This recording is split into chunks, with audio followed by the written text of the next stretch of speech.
রুশির বাবা যেদিন বাড়ি থাকে, ডিউটি অফ থাকে, সেদিন রুশির বাবা বাজার থেকে মাছ মাংস কিনে নিয়ে আসে। আর যেদিন ডিউটিতে চলে যায় সেদিন আমি আর রুশি গিয়ে মাছটা কিনে নিয়ে আসি। আজকেও প্রতিদিনের মতন আজকে রুই মাছটা কিনে নিয়ে এসেছি। নিয়ে আসার পরে ভালো করে ধুয়ে লবণ হলুদ মাখিয়ে ভাজা করতে বসিয়ে দিয়েছি। আর ওইদিকে রুশি তো ঘুমিয়ে পড়েছে, খাইয়ে দিয়েছি, খেয়ে ঢেয়ে ও ঘুমিয়ে পড়েছে।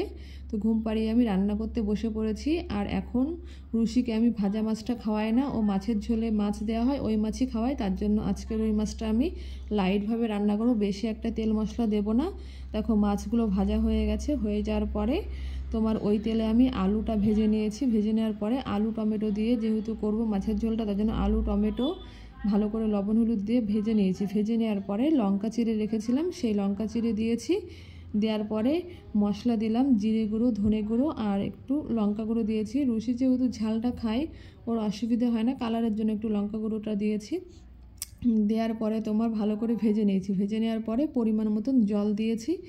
জল দেওয়ার পরে তোমার আলুটা যখন সিদ্ধ হয়ে গেছে, দেখে নিলাম আলুটা সিদ্ধ হয়েছে কি না। আর এইখানকার আলুটা বেশি একটা টাইম লাগে না সিদ্ধ হতে। সিদ্ধ হয়ে যাওয়ার পরে তোমার ভেজে রাখা মাছগুলো দিয়েছি।